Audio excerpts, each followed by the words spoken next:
Barakatah Yahweh, Barakatah Yahweh Shah, Barakatah Yahweh, Barakatah Yahweh Shah.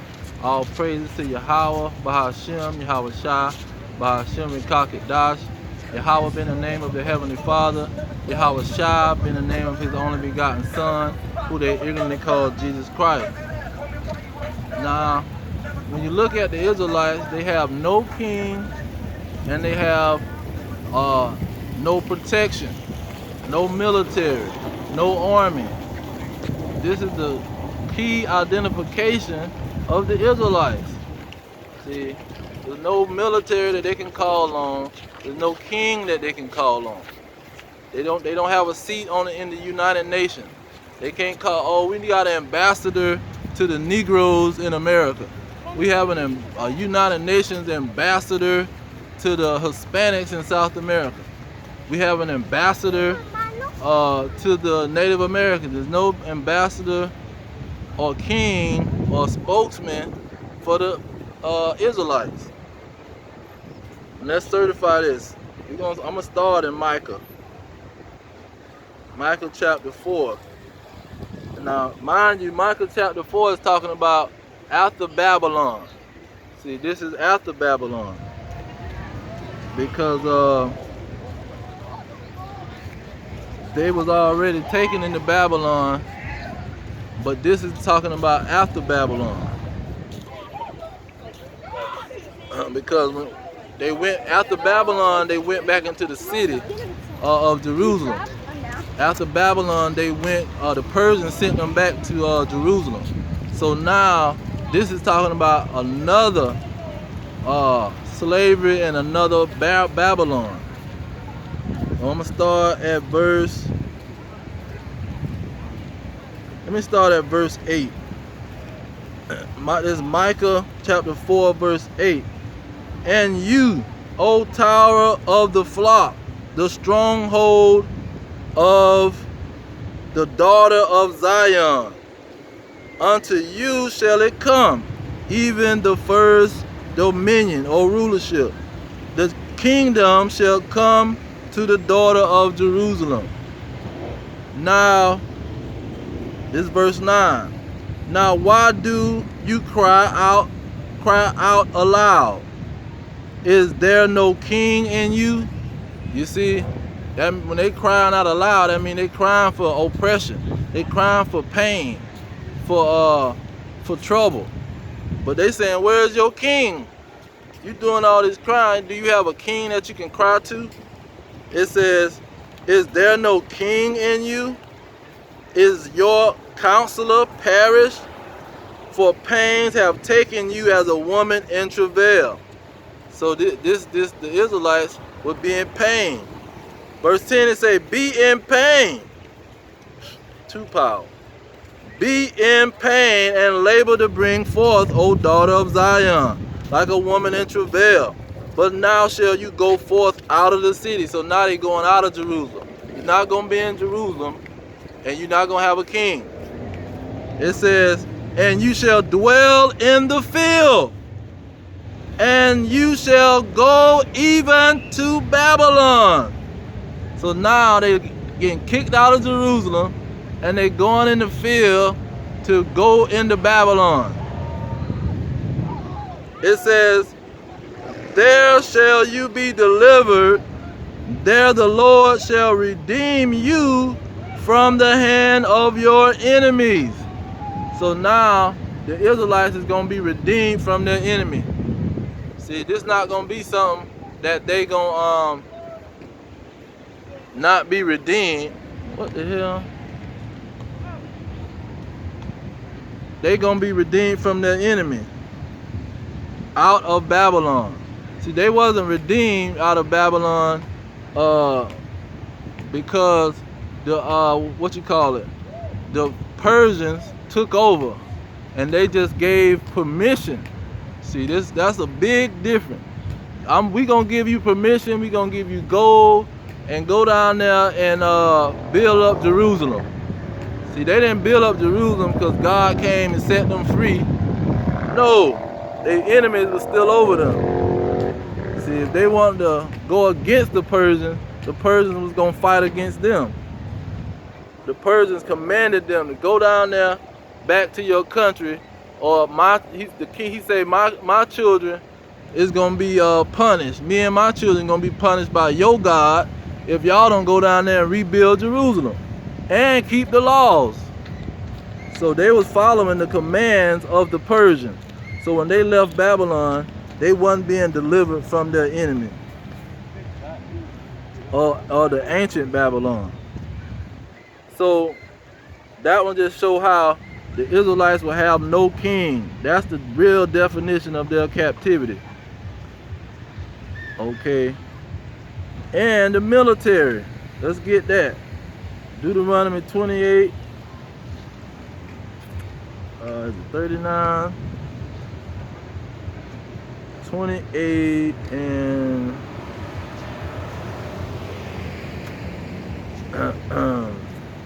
28:32. This is talking about the military, or their military, because this is what they don't got now. It say, your sons and your daughters shall be given unto another people, and your eyes shall look and fail with longing for them all day long, and there shall no more might in, there shall be no more might in your hand. So it was not going to be no military of the Israelites. The northern kingdom, the southern kingdom was not going to have a military. They was not going to have a king. Okay?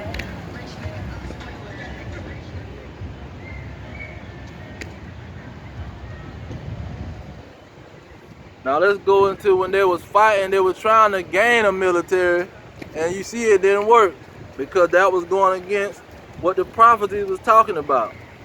When the Maccabees, let's look at Maccabees, first Maccabees, chapter 5, verse 3. Because Judas, he was trying to regain a military, and he was trying to fight the so-called Edomites. He was trying to fight these people. But we know them as so-called Grecians, or we know the Grecians was Alexander the Great peoples. And Alexander the Great, we know he was a so-called white man, certified. He got the statues, the paintings, all that. So Judas was fighting against the Grecians. It says, then Judas fought against the children of Esau. So right there, you see who the white man is. See, the Greeks had an identity. The Greeks was known as the children of Esau, the Edomites. It says, then Judas fought against the children of Esau. Look at verse 10. He said, and sent letters unto Judas and his brethren, the heathen that are round about us are assembled together against us to destroy us. So the Israelites under Judas and his brethren, they was fighting these Grecian Edomites, the white man, so-called Edomite, so-called white man who are Edomites. They was fighting against them.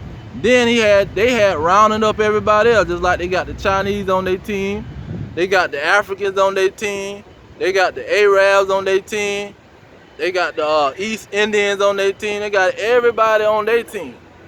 There ain't nobody fighting with the Israelites. Nobody coming over here and say, hey man, what y'all doing to these so-called blacks, Hispanics, and Native Americans? Why y'all treating them like that? Y'all can't be doing them like that. The Filipino man down there and old, was it old, 2015, 2016, when they start just shooting folks down the street unarmed at an alarming rate for one of the first time it started being visualized and caught on camera. It wasn't being shown on camera. But when it happened, the Filipino man said, hey, wait a minute. Why y'all down there killing them people, man? He was starting to get upset, but you see he ain't did nothing. Because ain't nobody coming to save the Israelites or give them any kind of military help. They don't have a military, and they ain't gonna get no military. But Judas was rounding up his brothers, trying to fight against. Let me see if I can get the number of these. Look at Maccabees chapter 4, verse 1. It said, then took Gorius 5,000 footmen and 1,000 of the best horsemen, and removed out of the camp by night, to the end he might rush into the camp of the Jews. Okay, so this out of the children of Esau coming to fight Judas. Look at verse 3. It says, now when Judas heard thereof, he himself removed, and the valiant men with him, that he might smite the king's army, which was at Emmaus. Okay, let's see if they show how. Okay, now look how much people Judas had. But as soon as it was day, Judas showed himself in plain with 3,000 men. See, that's not an army worth anything, man. Do you not know that these people got millions of people in their country? They have millions of people in their military. 3,000 people ain't gonna do nothing. You just showing really that you don't know what the heck going on. You trying to fight us with 3,000 people? That's what the 300 was about. You got 3,000 people, you trying to fight us, we got millions. What are you gonna do with 3,000 people, man? See, he didn't understand the prophecy. He didn't understand that they wasn't gonna gain an army and gain sovereignty over that land. That land, the Edomites was coming to take that land, and that land was gonna be theirs. You see, and then Yahushua was gonna come and make it certified. See, he was gonna come right in the middle of the situation and let it be known that Maccabee stuff that was going on with Judas, y'all can forget about that. Y'all going into slavery, man. Y'all is not finna get no military and take over the world. Y'all is not finna get no military and protect this land. The Romans coming and they gonna take this land, and they gonna have the land until I crack that sky too. You not gonna get no army and do anything. So that Maccabee situation was just major evidence that the Israelites was not gonna get no army. 3,000 men don't compare to the population of the Edomites. The Edomites, I mean not the Edomites, Salaki. 3,000 men is not nothing compared to the millions of the Israelites. Because in let me get it. Hosea, let's get Hosea to show Judas trying to raise up 3,000 men. That's not gonna do it, brother. Hosea 1 and 10, it says, yet the children of the Salakia, yet the number of the children of Israel shall be as the sand of the sea, which cannot be measured nor numbered. And it shall come to pass that in the place where it is said unto them, you are not my people, there it shall be said unto them, you are the sons of the living God. So the Israelites, they were not going to know who they were or where their forefathers came from. And they was going to be as the sand of the sea. They was not going to have no military. You raising up 3,000 people wasn't going to do nothing. Because you know, if he wanted to raise up an army, it was going to be way more than 3,000 people. That's why when the prophets came and raised up, they understood you don't have no military power. You do not raise up against the so-called white man and none of these other nations. Because you ain't never going to have that army, man. That battle is for Armageddon. You ain't going to have the battle before Armageddon. Now let's go to, real quick if I can make it there. Look like I got 2 minutes. Oh, Zephaniah 3 and 8. It say, therefore wait ye upon me, says the Lord, until the day that I rise up to the prey. For my determination is to gather the nation, that I may assemble the kingdom, to bring upon them my indignation, even all my fierce anger, and all the earth shall be devoured in the fire of my jealousy. So he told them, y'all ain't finna have no military. Don't even try to fight nobody, because I'm gonna rise up my army. It's not gonna be y'all. See, y'all gonna be having no army, and you gonna be serving your slave master until I crack that sky. He let it be known. That's why Yahushua told Peter. Peter tried to grab his sword and chop off the high priest's ear, or whatever, the dude that was with the high priest.